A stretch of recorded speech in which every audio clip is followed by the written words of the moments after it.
And the word of Samuel came to all Israel. And Israel went out against the Philistines to battle, and pitched beside Ebenezer. And the Philistines pitched in Aphek. And the Philistines put themselves in array against Israel. And when they joined battle, Israel was smitten before the Philistines, and they slew of the army in the field about 4,000 men. And when the people were come into the camp, the elders of Israel said, Wherefore hath the Lord smitten today before the Philistines? Let us fetch the ark of the testament of the Lord out of Shiloh unto us, that when it cometh among us, it may save us out of the hand of our enemies. So the people sent to Shiloh, that they might bring from thence the ark of the covenant of the Lord of hosts, which dwelleth between the cherubims. And the two sons of Eli, Hophni and Phinehas, were there with the ark of the covenant of God. When the ark of the covenant of the Lord came into the camp, all Israel shouted with a great shout, so that the earth rang again. And when the Philistines heard the noise of the shout, they said, What meaneth the Hebrews? And they understood that the ark of the Lord was come into the camp. And the Philistines were afraid, for they said, God is come into the camp. And they said, Woe unto us, for there hath not been such a thing heretofore. Woe unto us, who shall deliver us out of the hand of these mighty gods? These are the gods that smote the Egyptians with all the plagues in the wilderness. Be strong and put yourselves like men, O ye Philistines, that ye be not servants unto the Hebrews, as they have been to you. Quit yourselves like men, and fight.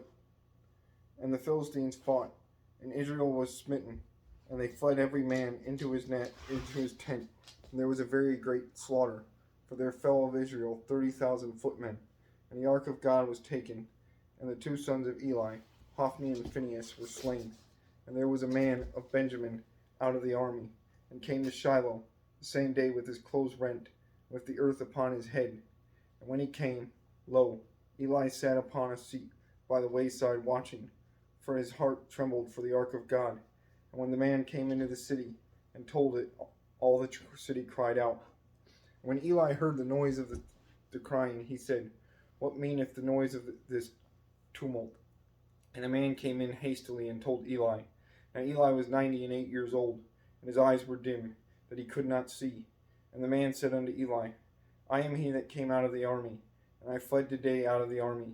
And he said, What is there done, my son? And the messenger answered and said, Israel is fled before the Philistines, and there hath been also a great slaughter among the people, and thy two sons also, Hophni and Phinehas, are dead, and the ark of God is taken. And the ark of God is taken.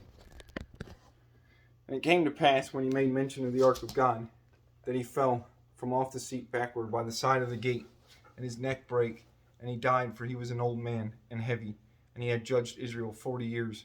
And his daughter-in-law, Phinehas' wife, was with child, near to be delivered. And when she heard the tidings of that the ark of God was taken, and that her father-in-law and her husband were dead, she bowed herself and travailed, for her pains came upon her. And about the time of her death, the women that stood by said unto her, Fear not, for thou hast borne a son. But she answered not, neither did she regard it. And she named the child Ichabod, saying, The glory is departed from Israel, because the ark of God was taken, and because of her father-in-law and her husband. And she said, The glory is departed from Israel, for the ark of God is taken.